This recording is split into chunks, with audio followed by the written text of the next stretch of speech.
मुझे जब मैंने सोचना शुरुआत की कि क्या बनना है, कंटेम्पलेट किया कि एग्जैक्टली क्या करियर चाहती हूँ, तो लगा कि यार कहीं जो पुरानी ड्रीम थी, एक जो सपना था, वो अभी उसको सामने लाना चाहिए।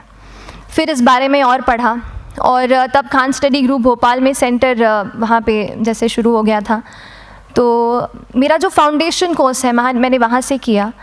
और इस एग्ज़ाम के बारे में जो चीज़ें मुझे 1-2 साल में समझ में आई हैं, वो कुछ चीज़ें मैं आपसे शेयर करना चाहती हूँ। सबसे पहली चीज़ जो पहले जय और रचना हम दोनों बोल चुके हैं कि कंसिस्टेंसी। आप अगर दिन में, कई बार हमसे सवाल पूछते हैं कि आप कितने घंटे पढ़ाई करते हैं, तो देखिए घंटे मैटर नहीं करते। कोई 17-18 घंटे हमें नहीं पढ़ना है, इतना हम पढ़ भी नहीं सकते। एक दिन पढ़ सकते हैं, दूसरे दिन नहीं पढ़ पाएंगे। 5 से 6 घंटे ही आपको देने हैं या उतने निकालने हैं, पर वो जो वक्त आप अपनी पढ़ाई को देते हो, वो कंसिस्टेंटली आपको रोज़ उतना ही अपने पढ़ाई को देना है। Consistency is the key, that is the first and the most important thing जो आपको ध्यान में रखनी है।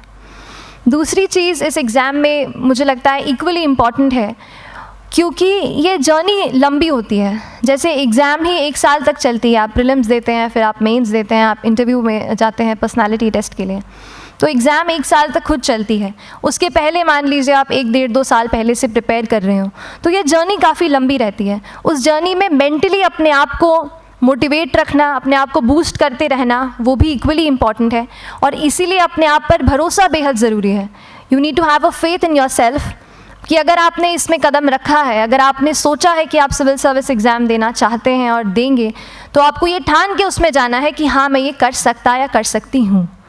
ये एक अपना मोटिवेशन, अपने साथ एक फेथ, बिलीफ अपने ऊपर आपको हमेशा रखना है। कमिंग टू प्रेपरेशन की कैसे तैयारी करनी है, बहुत सारी बातें आप सुन चुके हैं कि आंसर राइटिंग में कैसे करना होता है, आंसर राइटिंग का स्ट्रक्चर कैसा होना चाहिए। तो मैं शुरू में सबसे पहले ये कहूँगी कि मेरे प्रिपरेशन का बेस 2 चीज़ें रहीं। पहला था करंट अफेयर्स। करंट अफेयर्स इसलिए मैंने उसी से शुरुआत की क्योंकि करंट अफेयर्स सबसे इंटरेस्टिंग पार्ट होता है। कई बार आपको हिस्ट्री कभी बोरिंग लगेगी, कई बार आपको लगेगा ज्योग्राफी इतना, कभी हर किसी के अपने अपने फेवरेट्स होते हैं। तो मुझे वो 2 सब्जेक्ट्स लगते थे कि यार इतना मन नहीं करता है, लेकिन न्यूज़पेपर्स और करंट अफेयर्स में जो भी नया चल रहा है वो मुझे हमेशा इंटरेस्टिंग लगता था। इंटरनेशनल रिलेशंस में क्या हो रहा है, क्या सोशल रियलिटीज़ हैं, कहाँ क्या हुआ, उसका क्या इम्पैक्ट पड़ेगा एडमिनिस्ट्रेशन पे और हमारी कंट्री पे, तो उसको आप अपना एक बेस बना सकते हो। आप करंट अफेयर्स बेस्ड प्रिपरेशन कर सकते हैं, इसलिए भी क्योंकि अगर आप मेंस एग्ज़ाम देखेंगे तो काफ़ी डायनामिज्म आ गया है, केवल प्रीलिम्स में नहीं बल्कि जनरल स्टडीज़ पेपर 2, पेपर 3 में भी आप देखेंगे कई सारे ऐसे सवाल हैं जो करंट इवेंट्स से इंस्पायर्ड होते हैं, उन पे बेस्ड रहते हैं।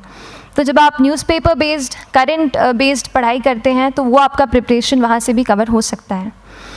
दूसरी जो चीज़ मैंने जिस पे बहुत फोकस किया वो थी आंसर राइटिंग। तो आंसर राइटिंग का जैसे खान सर बता रहे थे कि आंसर राइटिंग की प्रैक्टिस बहुत की, तो उसके पीछे मेरा ये था कि जब मैं हमेशा प्रीलिम्स का कोई भी पेपर टेस्ट देती थी, हम मॉक टेस्ट देते हैं, तो मॉक टेस्ट देती थी तो हमेशा मेरे मार्क्स करीब 90 to 110, 120, इससे ऊपर मेरे कभी मार्क्स नहीं जाते थे। तो मुझे हमेशा ये डर था कि यार प्रीलिम्स में कहीं मेरा कुछ, क्योंकि कट ऑफ भी इसी कुछ रेंज में जाता है, तो हमेशा लगता था कि यार कुछ गड़बड़ यहाँ ना हो जाए। लेकिन जब मैंने आंसर राइटिंग की और मेंस एग्ज़ाम के बारे में जाना, तब मुझे लगा कि आंसर राइटिंग एक ऐसी चीज़ है, मेंस एक ऐसा फेज़ है सिविल सर्विस एग्ज़ाम का जहाँ पे आप अच्छे से तैयारी कर सकते हैं। And if you have written the answers, if you know कि you have covered the points well, if you have included उसमें कुछ आपने facts, international reports, government schemes, आपने कुछ ऐसे उसमें सॉल्व भी डाला है, तो जो रिज़ल्ट आएगा वो सेटिस्फैक्ट्री ही आएगा, अच्छा ही आएगा। तो मेंस एक ऐसा पार्ट है जिस पे आप काफ़ी बैंक ऑन कर सकते हो। मैं जब पर्सनालिटी टेस्ट भी मैंने दिया, तो इस बार भी आप नंबर्स देखेंगे तो आसपास की रैंक के हिसाब से मेरे नंबर्स उसमें कम हैं, लेकिन it is just the general studies and the answer writing part, जो मेंस के जो वो है मार्क्स हैं या मेंस का जो एक फैक्टर रहा, वो मेरे लिए सबसे ज़्यादा इंपॉर्टेंट डिसाइडिंग फैक्टर रहा है। तो अपना एक्सपीरियंस यही बताऊँगी कि आंसर राइटिंग पे आप विशेष फोकस कीजिए। जैसा स्ट्रक्चर आपको बता ही चुके हैं कि इंट्रोडक्शन में कैसे आपको शॉर्ट रखना है, बॉडी एंड देन कंक्लूजन, उसमें छोटी चीज़ जैसे मैं अभी मेंशन कर रही थी, आप एक इंश्योर कीजिए कि देखिए जो भी एग्जामिनर आपकी कॉपी चेक कर रहे हैं वो दिन में 10, 15, 20 कॉपीज़ चेक कर रहे हैं, तो उन सब से आपको अलग कैसे आप अपनी कॉपी दिखा सकते हो, ये चीज़ आपका प्रेजेंटेशन और आप जिस तरीके से आंसर लिखते हो कंटेंट को, वो मैटर करेगा। आप इंश्योर कर सकते हैं कि आपके आंसर में कुछ फैक्ट्स, गवर्नमेंट की स्कीम्स, कुछ कमिटीज़ बैठती हैं, जैसे एक प्रिवेसी पे justice BN Shri Krishna committee की रिपोर्ट आई है, तो आप मान लीजिए आपको कोई प्रिवेसी पे सवाल आ गया तो आपने उन कमेटी का नाम कोट कर दिया। ऐसे बहुत सारी कमिटीज़ होती हैं। कुछ इंटरनेशनल रिपोर्ट्स आते हैं, वो आप उनको इनके बारे में लिख सकते हैं। इंडिया का मैप आप बना सकते हैं। मैंने सीख लिया था कि 10-15 सेकेंड्स में कैसे जल्दी से मैप बनाना है और उस पर कैसे पॉइंट कुछ करना है, कुछ लोकेट करना है। तो ये कुछ ऐसी चीज़ें हैं जो आपके आंसर्स को एनरिच करेंगी और प्रेजेंटेबल बनाएंगी। तो इस तरीके से आंसर्स पे जैसे हम क्लास करते हैं, लेकिन उसके साथ साथ आपको ये कोशिश करनी है कि 1 से 2 आंसर पर डे आपको ज़रूर लिखने ही लिखने हैं, apart from the test series that you are doing. Answer writing से 2-3 चीज़ें होती हैं, ना केवल हमारी एक लिखने का हमें समझ आता है हम क्या लिखते हैं कैसा है, पर हमारा कॉम्प्रिहेंशन भी इम्प्रूव होता है। हमें कितना समझ में आया वो भी हमें खुद समझ आता है जब हम आंसर्स लिखते हैं। और इसीलिए आंसर राइटिंग पे आप फोकस कीजिए, 1 से 2 आंसर्स ज़रूर लिखिए। और आंसर राइटिंग के बाद the third pillar of my preparation जो काफ़ी इंपॉर्टेंट जिसने रोल प्ले किया, that was tests and test series and mocks. देखिए हम पढ़ रहे हैं यहाँ पर, I will also come to the point कि हम कैसे दिल्ली, भोपाल और इंदौर में प्रिपेयर करके बिना दिल्ली जाए हम कैसे कर सकते हैं। I will come to that point, पर उसके पहले टेस्ट की थोड़ी बात कर लेती हूँ कि टेस्ट देना क्यों ज़रूरी है। हम ये जो एग्ज़ाम दे रहे हैं सिविल सर्विस की, ये एक ऑल इंडिया लेवल एग्ज़ाम है and this cut throat competition. तो उसके लिए आप केवल पढ़ते रहें, सारी बुक्स, मटेरियल्स, स्टैंडर्ड ये करंट का सब पढ़ लें, लेकिन अगर आप ये नहीं जज कर पाए कि आपका क्या लेवल है at an all India level, तो चीज़ें समझ में आप नहीं, मतलब आप आगे नहीं बढ़ पाएंगे या सही डायरेक्शन नहीं पकड़ पाएंगे। तो इसलिए आप टेस्ट से घबराइए मत। कई बार टेस्ट का इनर्शिया होता है, ऐसे लगता है कि जब तक पूरा सिलेबस कंप्लीट नहीं कर लूँ तब तक टेस्ट नहीं दूंगा। लेकिन सच में बात ये होती है कि जब तक हम GS के मतलब पेपर देने अंदर भी घुसते हैं ना, तब भी उस सेकंड पे लग रहा होता है कि कुछ छूट गया है हमारा। तो ये चीज़ होगी ही, इसीलिए ये मैं कभी मत सोचिए कि जब तक पूरा सिलेबस नहीं कर लूँ टेस्ट नहीं दूंगा। जैसे आपका एक थोड़ा बेस बन जाता है प्रिपरेशन का, आप टेस्ट दीजिए, चाहे वो प्रीलिम्स का MCQ का टेस्ट हो या मेंस का राइटिंग स्किल की प्रैक्टिस हो, टेस्ट पे आप फोकस कीजिए। उसके बाद टेस्ट केवल देने के लिए नहीं देना है, उसको एनालाइज भी अच्छे से करना है। When you get the answer hints, when you get the answer keys, analyse properly कि आपकी क्या गलती हुई है और उससे भी सीखने की कोशिश कीजिए कि क्या कुछ नया मुझे इस टेस्ट पेपर से या इस आंसर कॉपी से मिल सकता है। तो इस तरह से टेस्ट पे भी आप फोकस कीजिए। And I will come lastly to the point कि जब मैंने प्रिपरेशन शुरू की थी अपने कॉलेज के 2nd ईयर 3rd ईयर आते आते, तो मन में बहुत सारे फियर्स थे। मैं भी एक नॉर्मल फैमिली से हूँ, मेरे फैमिली में किसी ने आज तक सिविल सर्विस का पेपर भी नहीं लिखा था, तो मन में बहुत सारे फियर्स थे, डाउट्स थे, क्या होगा, कैसे होगा। तो हो सकता है आपके मन में भी ऐसा हो। और हम जैसे यहाँ रहते हैं, हम सोचते हैं कि दिल्ली जाना तो सबसे ज़रूरी है, उसके बिना तो ये एग्ज़ाम हो ही नहीं सकती। तो उस पर मैं एक चीज़ बताना चाहूँगी कि जैसे KSG जैसे इंस्टीट्यूट हैं, जो फैकल्टी भी हमें वही मिलती है जो दिल्ली में पढ़ा रहे हैं, तो ये एक बहुत पॉजिटिव पॉइंट है कि क्वालिटी का कोई दिक्कत नहीं आएगी। बस एक चीज़ है, आप ज्वाइन करते हैं class, that will only provide you a direction. वो आपका रास्ता दिखा सकते हैं आपको कि इस रास्ते पर आपको चलना है, लेकिन चलना उस रास्ते पे आपको खुद है। You have to work on your own.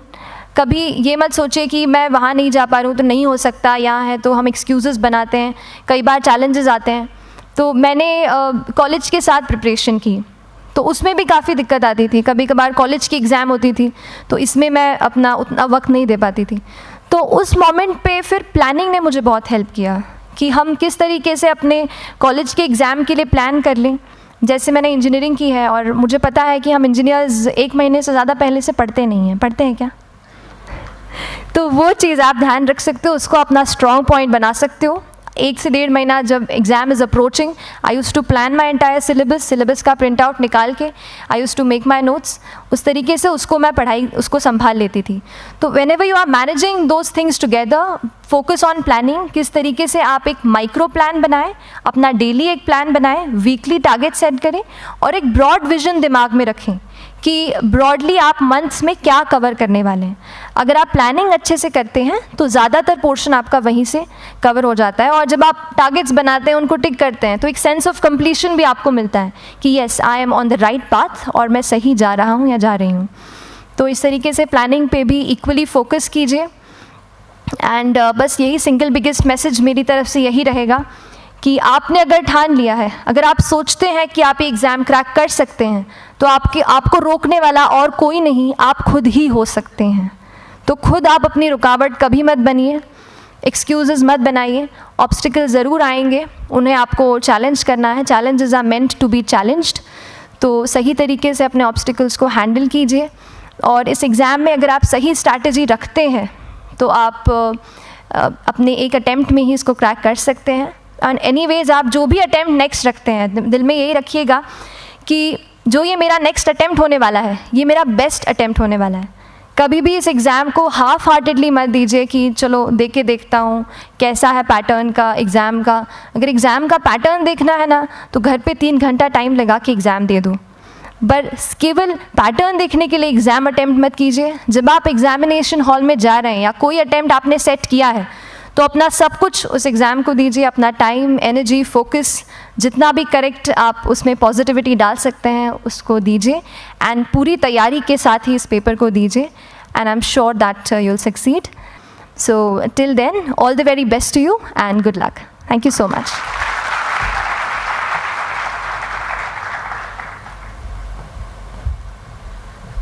Thank you so much. As Srishti said कि आपके कोई भी क्वेरीज हों तो she will come to take classes in KSG in Indore and Bhopal branch.